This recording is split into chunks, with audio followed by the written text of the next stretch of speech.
Saya hadir di sini ini menimbulkan cukup banyak pertanyaan, Pak Darman. Itu yang muncul pertanyaan adalah kenapa FPI ikut simposium? Apa hanya karena sekedar anti PKI atau sekedar ikut-ikutan? Atau betul-betul serius ingin membela Pancasila? Jadi ada sebagian kelompok ini menganggap FPI ini selama ini kan anti Pancasila. FPI ini anarkis, radikalis, bahkan ada yang tuduh teroris. Ada lagi belakangan yang bilang cabang ISIS. Nah, saya pikir ini kesempatan saya untuk menyampaikan yang sebenarnya. Nah, baiklah ya ikhwan, para peserta simposium yang saya hormati semua. Terlebih dahulu ingin saya jelaskan sebelum masuk ke dalam ideologi Pancasila itu sendiri dalam pandangan Front Pembela Islam, bahwa FPI punya sikap bagaimana menyikapi Islam sebagai agama dan menyikapi Pancasila sebagai dasar negara. Islam adalah akidah, Pancasila adalah ideologi. Akidah datang dari sumber ilahi, tidak bisa ditawar dan sudah merupakan harga mati keyakinan. Sedangkan ideologi adalah sumber insani, datang dari ide-ide manusia. Nah, yang jadi persoalan di sini ingin saya garis bawahi bahwa Islam sebagai akidah menolak semua ideologi yang bertentangan dengan ajaran Islam. Semua ideologi yang bertentangan dengan ajaran Islam. Nah, tinggal sekarang pertanyaannya, apakah Pancasila bertentangan dengan ajaran Islam? Andai kata Pancasila bertentangan dengan ajaran Islam, wajib kami sebagai umat Islam untuk menolaknya. Tapi manakala Pancasila itu tidak bertentangan dengan ajaran Islam, tidak ada alasan bagi kami sebagai warga negara Republik Indonesia untuk menolaknya. Nah, untuk itu di sini langsung saja untuk menyingkat waktu, perlu kita sama ketahui bahwa ideologi di dunia ini, apapun warnanya, apapun jenisnya, apapun bentuknya, tidak keluar dari 3 kelompok. Ideologi yang pertama adalah ideologi yang mengakui Tuhan yang Maha Esa itu ada dan berkuasa mengatur urusan dunia dan akhirat.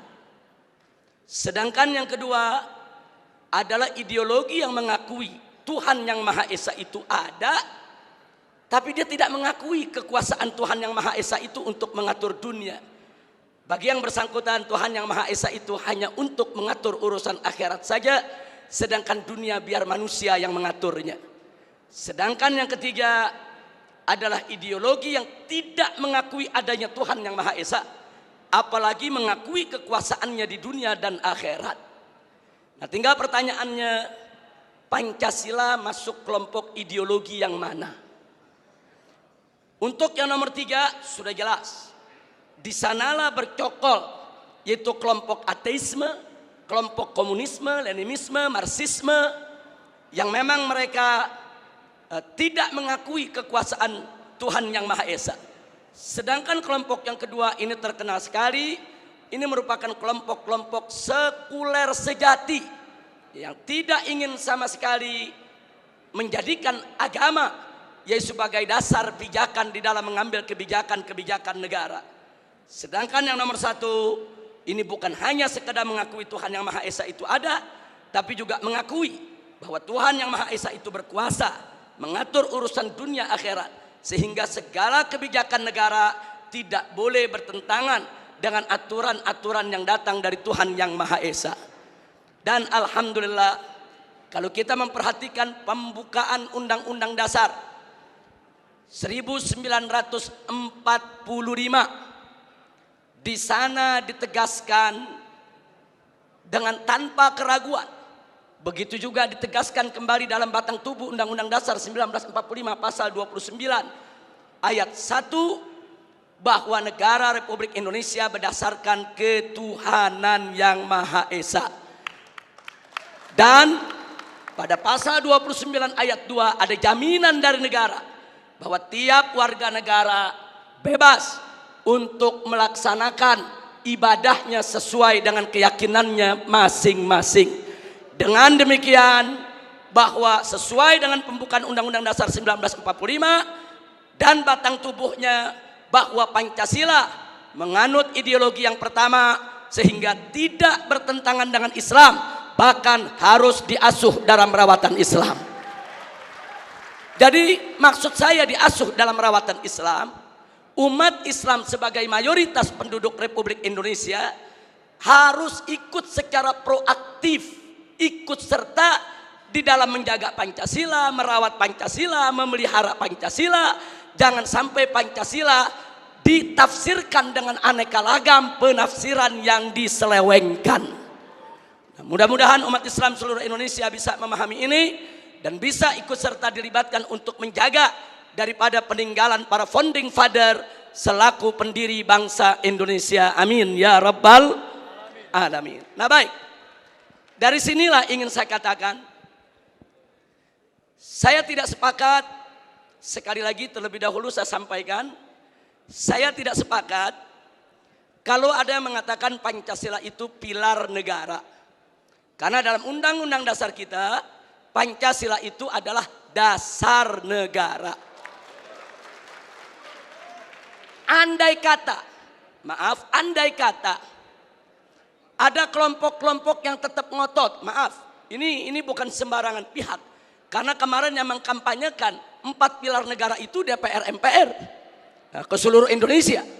Nah karena itu saya katakan andai kata pun 4 pilar negara itu sebagaimana yang mereka sampaikan, yaitu Pancasila, kemudian juga ada Undang-Undang Dasar 1945, Bhinneka Tunggal Ika dan NKRI, seluruhnya tetap harus berdiri atas dasar ketuhanan yang Maha Esa.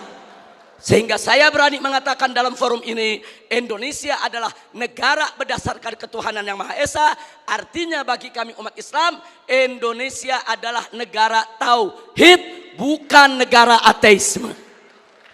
Nah, ini sengaja saya ingin tekankan di sini. Walaupun tadi katakanlah Pancasila, UUD 45, Bhinneka Tunggal Ika, NKRI mereka ingin jadikan sebagai pilar. Tapi jangan lupa bahwa sila pertama daripada Pancasila yaitu ketuhanan yang Maha Esa itu merupakan sumber daripada sila-sila yang lainnya. Sila kedua, kemanusiaan yang adil dan beradab, itu semua bersumber daripada ajaran Tuhan yang Maha Esa. Sila ketiga, persatuan Indonesia, itu juga bersumber daripada ajaran Tuhan yang Maha Esa. Nah kemudian sila keempat, kerakyatan dipimpin oleh hikmat kebijaksanaan dalam permusyawaratan perwakilan. Itu pun juga bersumber dari ajaran Tuhan yang Maha Esa tentang musyawarah untuk mencapai mufakat. Dan sila yang terakhir yang kelima, keadilan sosial bagi seluruh rakyat Indonesia, itu juga bersumber daripada ajaran Tuhan yang Maha Esa. Jadi dasar utama Republik ini adalah ketuhanan yang Maha Esa. Dan ketuhanan yang Maha Esa bukan pilar negeri, tapi merupakan dasar negara.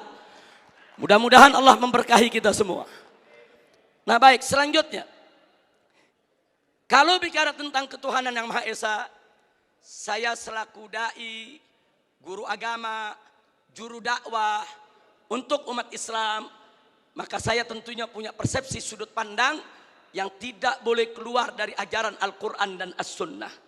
Karena itu bicara tentang ketuhanan yang Maha Esa, maka segala bentuk perbuatan dan semua jenis pemahaman yang bertentangan dengan nilai-nilai luhur ketuhanan yang Maha Esa tidak boleh ada di seluruh wilayah negara kesatuan Republik Indonesia. Yang oleh karenanya dengan tanpa ragu saya nyatakan di sini, segala bentuk perbuatan, apapun perbuatannya, apakah itu sihir, perdukunan, pemurtadan, riba, korupsi, miras, narkoba, judi, persinahan, pornografi, porno aksi, premanisme, pembunuhan, dan terorisme, semuanya bertentangan dengan nilai-nilai luhur ketuhanan yang Maha Esa, tidak boleh ada di Republik ini ya ikhwan. Karena itu kami dari FPI selalu melakukan penentangan dan perlawanan secara konstitusional terhadap segala produk perundang-undangan yang melegalkan minuman keras, melegalkan prostitusi, melegalkan perjudian, melegalkan segala kemunkaran, karena semua itu bertentangan dengan nilai-nilai luhur ketuhanan yang Maha Esa. Karena tidak ada satu agama pun di Indonesia, tidak ada satupun agama di Indonesia, bukan hanya agama Islam, seluruh agama yang menghalalkan perbuatan-perbuatan munkar yang kita sebutkan tadi. Sihirnya, perdukunannya, ribanya, korupsinya, mirasnya, narkobanya, judinya, semuanya diharamkan oleh seluruh penganut agama yang ada di negara Kesatuan Republik Indonesia. Sehingga ketuhanan yang Maha Esa sebagai dasar negara Republik Indonesia sudah tepat dan harus kita bela bersama, kita tegakkan di bumi Indonesia tercinta. Nah kemudian semua jenis pemahaman seperti spilis, sekularisme, pluralisme, dan liberalisme sudah difatwakan oleh Majelis Ulama Indonesia sejak tahun 2005-2006 yang lalu, bahwa sekularisme, pluralisme, liberalisme bukan dari ajaran Islam, bahkan merupakan paham yang sesat dan menyesatkan. Sebentar, sebelum saya lanjutkan, ada sedikit catatan. Jangan menyalahpahami fatwa Majelis Ulama Indonesia. Yang dimaksud pluralisme di sini bukan pluralitas. Pluralitas sebagai keragaman, kebinekaan, keanekaan kita, perbedaan kita, suku, agama, budaya, bahasa, dan lain sebagainya. Itu satu keniscayaan, gak mungkin bisa kita tolak. Dalam ajaran Islam pun Allah subhanahu wa ta'ala menyatakan dalam Al-Quranul Karim, faqala ta'ala walau sya'a rabbuka laja'alan nasa ummatan wahidah wa la yazaluna mukhtalifin. Allah nyatakan dalam Al-Quran, andai kata Tuhanmu menginginkan menjadikan kamu sekalian sebagai umat yang satu, Allah maha mampu untuk melakukannya. Tapi ketentuan Allah adalah wala yazaluna mukhtalifin. Umat manusia akan selalu berbeda di antara mereka. Jadi perbedaan, kebinekaan, keanekaragaman kita merupakan sunnatullah, keniscayaan yang tidak bisa kita tolak. Karena itu saya katakan di sini, saudara, pluralitas semacam itu tidak bertentangan dengan ajaran agama Islam. Berbeda dengan pluralisme. Yang dimaksud oleh Majelis Ulama Indonesia, pluralisme di sini adalah mencampur adukan agama. Melarang satu umat beragama untuk mengklaim agamanya yang paling benar dengan tidak mengakui agama yang lain. Sedangkan dalam ajaran Islam, la ikraha fiddin, tidak boleh ada paksaan dalam beragama. Artinya saudara, dalam Islam ini biarkan seorang muslim meyakini agama Islam adalah benar, selain Islam tidak benar. Dan biarkan orang Kristiani meyakini agama Kristiani adalah yang benar, selain Kristiani tidak benar. Biarkan orang Buddha, orang Hindu, orang Konghucu meyakini bahwa agama mereka benar, agama lain tidak benar. Yang penting mereka tidak menghina dan mencaci maki agama lain, saudara. Artinya ini kebebasan orang berkeyakinan, kebebasan orang beragama, saudara. Nah karena itu pluralisme yang menyatakan umat beragama tidak boleh mengklaim agamanya yang paling benar. Tidak boleh, yaitu mengatakan agama lain tidak benar. Ini adalah pemerkosaan keyakinan. Ini merupakan pemaksaan dan ini bertentangan dengan ajaran Islam. Nah ini sekedar catatan yang dimaksud dengan pluralisme supaya tidak terjadi kesalahpahaman. Dan yang berikutnya ini yang masuk dalam tema kita, saudara, paham-paham yang menyangkut komunisme, marxisme, dan leninisme ini juga merupakan pemahaman yang bertentangan dengan nilai-nilai luhur ketuhanan yang Maha Esa.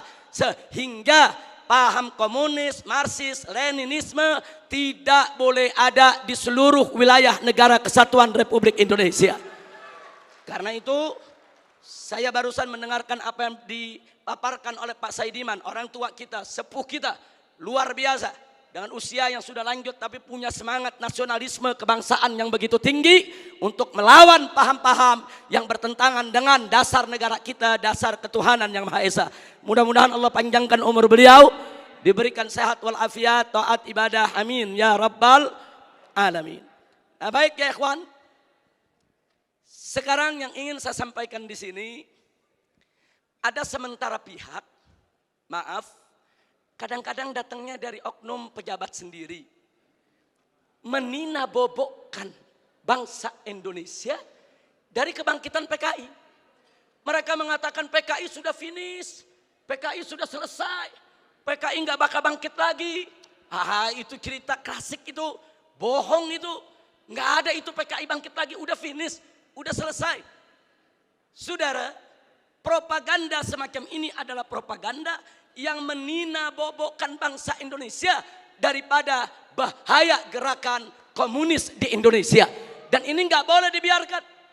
Nah, kalau kita sedang bicara PKI seperti simposium pada hari ini, apa mereka bilang? Ini kan cuma paranoid saja. Ini ketakutan yang nggak beralasan. Ini kan cuma komunis fobia saja. Kita ini di sini dituduh semuanya paranoid, hanya ketakutan yang berlebihan. Maka itu di sini perlu kita sampaikan, siapa bilang PKI itu tidak ada? Siapa bilang gerakannya itu sudah bubar dari republik ini? Siapa bilang gerakan PKI itu, saudara, saat ini tidak mulai kembali mencengkeramkan kukunya di bumi Nusantara ini? Mari kita lihat indikasi kebangkitan PKI, saudara, yang ada di Indonesia ini. Kita mulai dari yang pertama. Kita semua sama tahu ada kelompok yang begitu ngotot menuntut pencabutan TAP MPRS nomor 25 tahun 1966. Kalau TAP MPRS ini dicabut, yang diuntungkan adalah keluarga besar PKI. Ini indikasi, saudara. Enggak mungkin yang bukan PKI menuntut pencabutan daripada TAP MPRS tersebut. Karena kalau TAP MPRS nomor 25 tahun 66 dicabut, yang untung bukan umat Islam, yang untung bukan tentara, yang untung bukan polisi, bukan, yang untung bukan negara, yang untung adalah kader-kader PKI. Nah, sekarang yang kedua, saudara, sebelum tahun 1998, sejarah pengkhianatan PKI di Madiun 1948 maupun G30S PKI 1965 itu tercantum, diceritakan dalam sejarah Indonesia, masuk dalam kurikulum. Jadi dari tahun 1965 sampai 1998 sejarah pengkhianatan PKI merupakan bagian daripada kurikulum pendidikan untuk pelajaran sejarah Indonesia. Tapi begitu masuk reformasi 98, saudara, pelajaran tentang pengkhianatan PKI baik di Madiun 1948 maupun G30S PKI 1965 dihapuskan dari kurikulum pendidikan.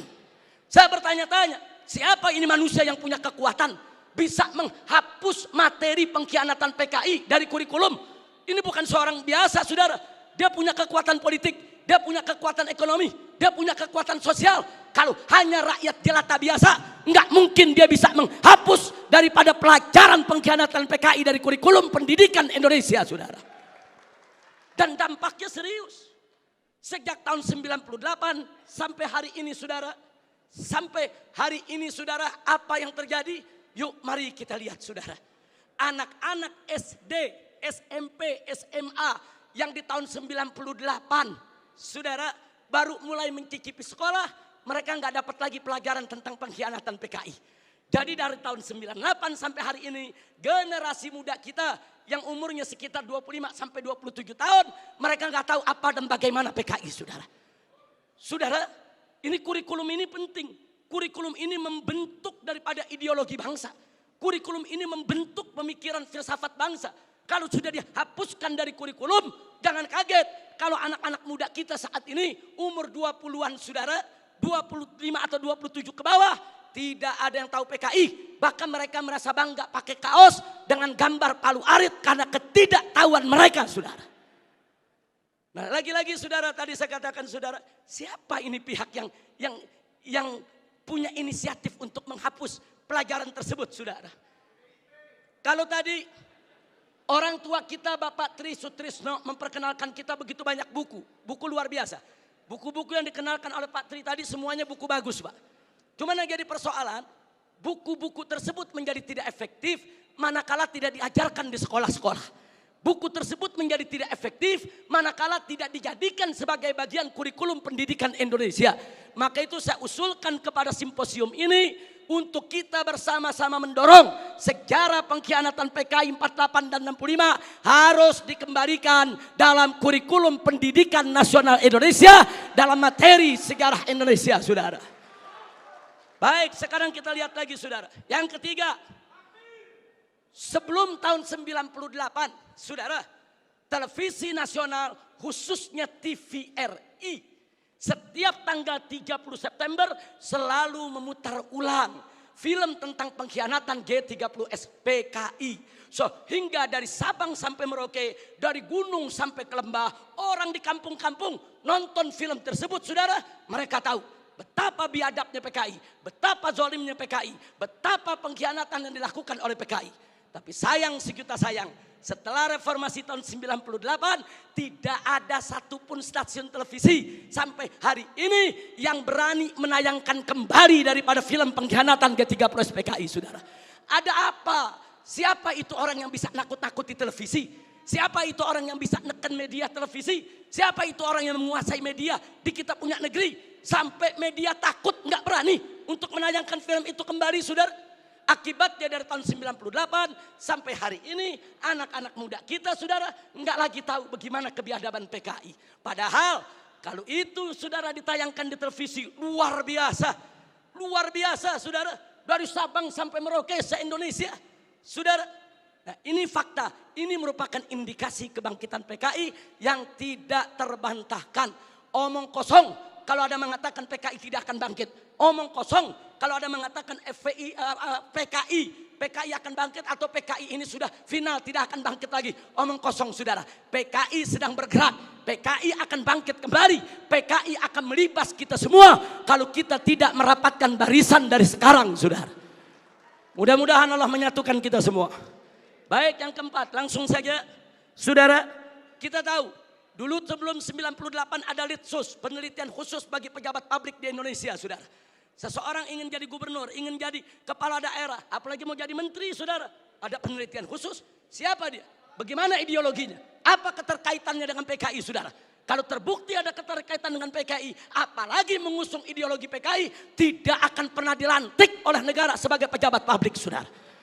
Tapi semenjak tahun 1998, Litsus ditiadakan. Tadi Patri sudah sampaikan kepada kita bagaimana mereka menjadi kepala daerah, menjadi gubernur, menjadi wali kota, menjadi anggota dewan, saudara. Masuk ke berbagai macam partai. Ini fakta. Ini bukan sekedar cerita. Ini bukan khurafat, bukan takhayul, bukan dongeng. Tapi ini fakta yang kita hadapi. Nah, kemudian baik yang kelima, saudara. Nah, tadi sudah kita sebutkan putra-putri PKI keturunannya masuk ke partai-partai politik.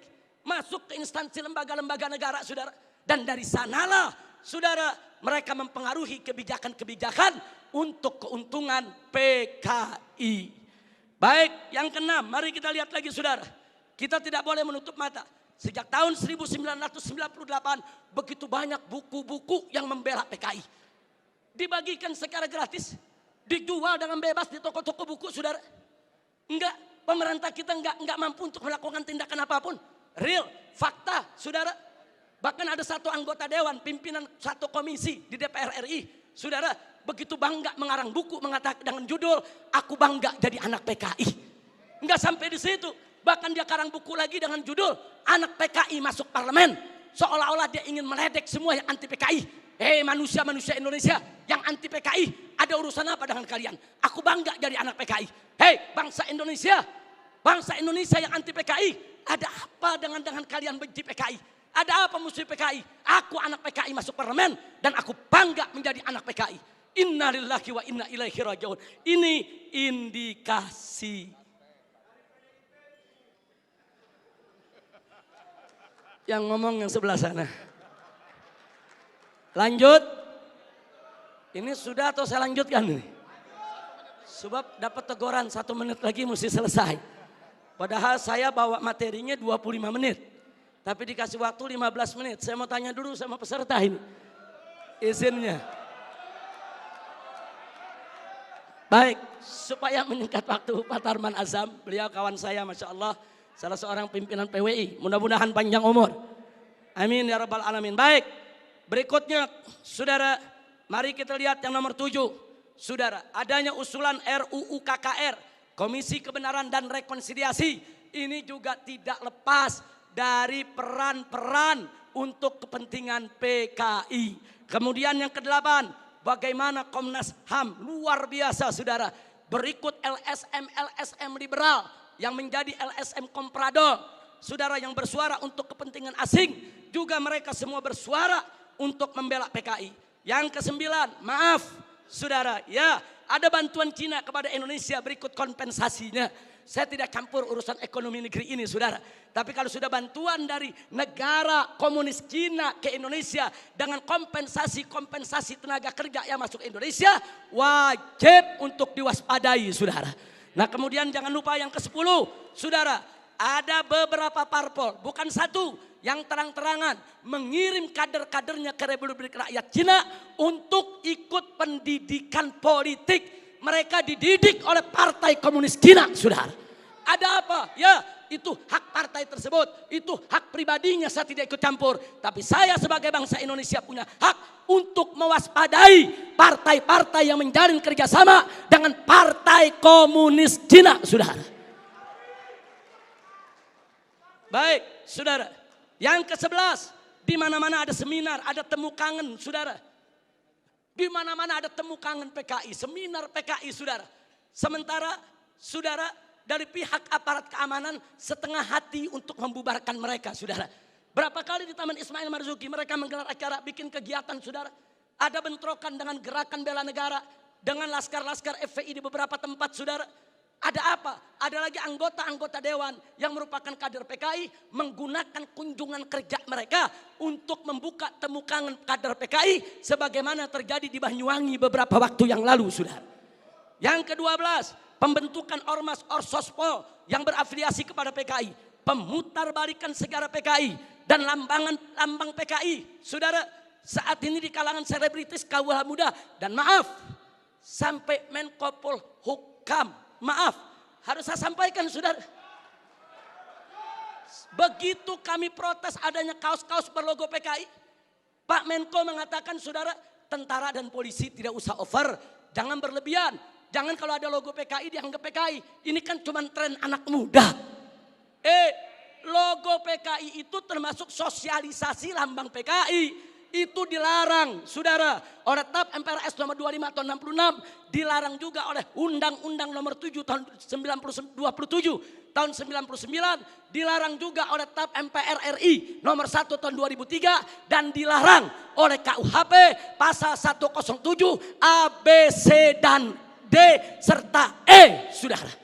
Enggak bisa. Kalau itu sudah masuk larangan, seorang Menko Polhukam tidak berhak melindungi logo Palu Arit hanya dengan alasan itu adalah tren kaula muda, saudara.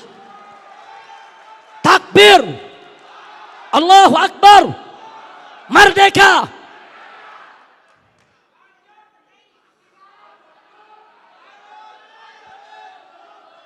Baik, yang ke-15 saudara. Belum lama ini saudara ada usulan konyol. Penghapusan kolom agama dari KTP saudara. Kalau kolom agama dihapuskan dari KTP saudara, maka ini merupakan kesempatan bagi kalangan ateis, bagi kalangan PKI untuk tidak lagi mencantumkan agamanya saudara. Ini berbahaya, ini merupakan indikasi kebangkitan PKI. Baik, yang ke-16 saudara. Dorongan untuk minta maaf kepada PKI. Ada apa? Saya ditanya sama wartawan. Habib Rizik, ini bagaimana sikap FPI kalau presiden sampai minta maaf kepada PKI? Saya jawab, kalau presiden ngotot meminta maaf kepada PKI, saya usul sekalian saja minta maaf sama Belanda dan Jepang. Jangan tanggung-tanggung minta maaf saudara. Minta maaf saja. Belanda maaf dulu pejuang kami membunuh tentara Belanda. Jepang maaf dulu gerilyawan kami membunuh Anda. Minta saja sekalian maaf kepada Belanda dan Jepang saudara. Belanda dan Jepang itu penjahat. Saudara, sebagaimana PKI, bukan kita yang minta maaf kepada Belanda dan Jepang. Bukan kita yang minta maaf kepada PKI. PKI yang harus minta maaf kepada bangsa Indonesia, saudara.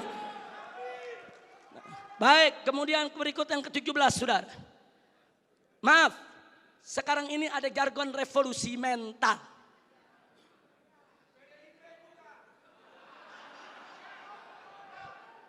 Kalau yang dimaksud revolusi mental adalah revolusi akhlak, revolusi moral, revolusi budi pekerti, dari tidak baik menjadi baik, tentu kami dari FPI akan sangat-sangat mendukung. Tapi kalau yang dimaksud revolusi mental adalah membebaskan jiwa dari ikatan agama, membebaskan jiwa daripada aturan hukum Tuhan, sebagaimana yang pernah disuarakan oleh Karl Marx, sebagaimana di tahun 50-an pernah dikampanyekan oleh PKI. Ini jargon PKI dulu, saudara. Nah, kalau itu yang dimaksud, kami menolak istilah revolusi mental kalau hanya memberikan kesempatan kepada PKI untuk bangkit, ya kawan.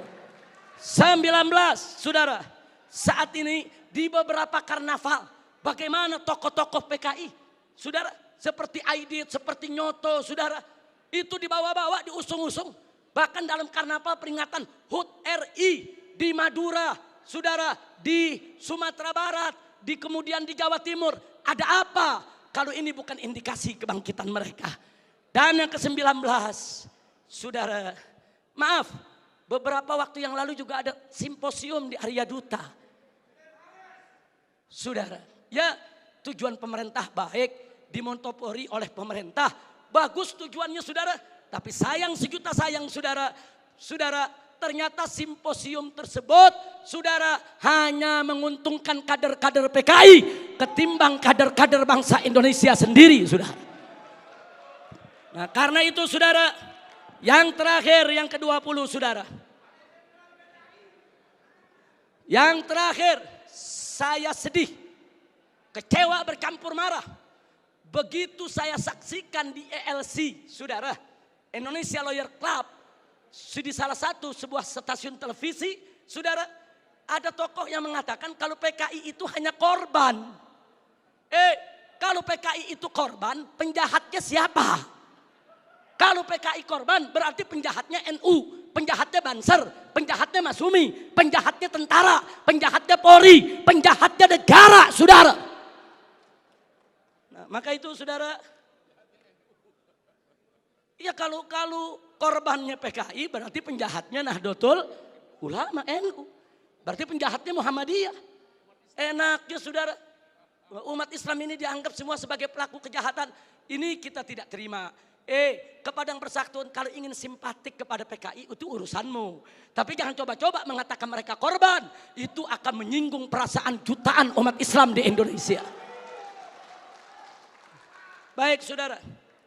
Saya di sini tidak mau sebentar karena waktu sudah sebentar. Implikasi saya lewatkan dulu. Paling tidak apa yang saya sampaikan barusan itu merupakan sebab kenapa FPI ikut simposium ini, saudara. Nah, karena itu akhirnya langsung saja kepada poin terakhir, kesimpulan dari yang ingin saya sampaikan. Usulan FPI untuk simposium ini. Untuk simposium ini. Pertama, saya mendukung apa yang disampaikan oleh tadi Bapak Tri Sutrisno. Saudara, ayo kita kembali kepada Pancasila dan Undang-Undang Dasar 1945 yang asli, yang dijiwai Piagam Jakarta sebagaimana amanat dekret Presiden 5 Juli tahun 1959. Takbir, merdeka. Yang kedua, ini usulan. Usulan boleh diterima, boleh ditolak, boleh suka, boleh tidak suka. Tapi paling tidak usulan ini menggambarkan beginilah nasionalisme FPI selama ini yang dijaga. Yang kedua, tolak segala perbuatan dan pemahaman ideologi yang bertentangan dengan nilai luhur ketuhanan yang Maha Esa sebagai jiwa daripada Pancasila. Apapun ideologi, pemahaman dan perbuatan yang bertentangan dengan nilai luhur ketuhanan yang Maha Esa harus kita tolak, saudara. Termasuk pemahaman PKI, komunisme, ateisme, kemudian Leninisme, Marxisme, termasuk segala kemunkaran dan kemaksiatan yang bisa mengundang kemurkaan Allah sehingga bisa terjadi yaitu malapetaka dan musibah di negeri kita. Yang ketiga, tegakkan dan laksanakan TAP MPRS nomor 25 tahun 66, Undang-Undang nomor 27 tahun 99, TAP MPRI nomor 1 tahun 2003 dan KUHP pasal 107A sampai E. Karena itu kita serukan TNI dan Polri jangan pernah ragu. Anda semua punya payung hukum untuk menindak, menutup, membubarkan setiap kegiatan PKI di seluruh wilayah NKRI ini, saudara. Kemudian yang keempat, ada 5 poin, saudara. Tolak formalisasi rekonsiliasi dengan PKI. Saudara, saya punya cerita.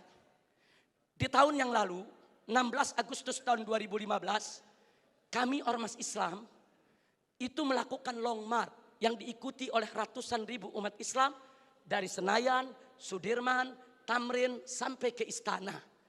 Kenapa kami gelar itu parade tauhid, saudara, dengan ratusan ribu umat Islam? Karena kami dengar dari sumber yang sangat terpercaya bahwa Presiden saudara berencana untuk memasukkan saudara item permohonan maaf kepada PKI di dalam pidato kenegaraannya. Kita melakukan demo-demo kecil dan puncaknya yaitu tanggal 16 Agustus 2015, saudara.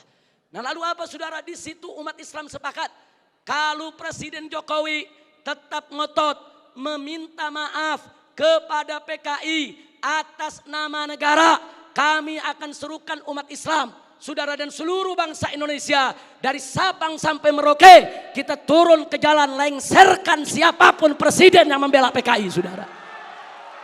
Takbir, merdeka. Nah, kenapa kami tolak formalisasi rekonsiliasi dengan PKI? Karena akan membuka luka lama sejarah dan bisa membuka pintu fitnah yang berbahaya. Yang ingin saya berbagi cerita, saudara, 2 minggu setelah kami turun, saya diundang oleh Menko Polhukam di rumahnya. Kami diajak dialog soal PKI. Saya tanyakan langsung kepada beliau, apa betul Presiden tetap akan minta maaf kepada PKI? Beliau saat itu memberikan jaminan, Habib, Presiden tidak akan minta maaf kepada PKI. Kalau sampai saya menyetujui itu, beliau tunjuk pengawalnya di sebelah Kopassus. Ini anak buah saya, Kopassus akan tembak kepala saya. Nah, terus saya tanya lagi, saudara, kepada beliau, baik, tapi saya dengar Anda dapat tugas khusus dari Presiden untuk mencari formulasi rekonsiliasi nasional berkaitan dengan PKI. Nah, beliau jawab betul. Jadi beliau tidak menafi, saudara, betul. Saya dapat tugas bagaimana mencari formulasi rekonsiliasi kita dengan PKI. Baik, saya tanya, itu maksud rekonsiliasi itu apa, Pak? Tujuannya apa? Apa tujuannya? Oh, dikatakan supaya tidak ada dendam di antara kita, supaya kita hidup damai. Oh, kita tolak, saudara. Tidak perlu rekonsiliasi yang formal. Sebab, saudara, rekonsiliasi secara alami telah berjalan di tengah masyarakat antara PKI dengan bangsa Indonesia, saudara. Artinya hari ini seluruh kader-kader PKI, keturunan PKI sudah mendapatkan hak sosialnya, hak sipilnya, hak budayanya, hak politiknya, hak ekonominya. Mereka minta apa lagi? Mereka jadi pejabat bisa, jadi pengusaha bisa. Mereka udah gak diganggu oleh umat Islam, saudara.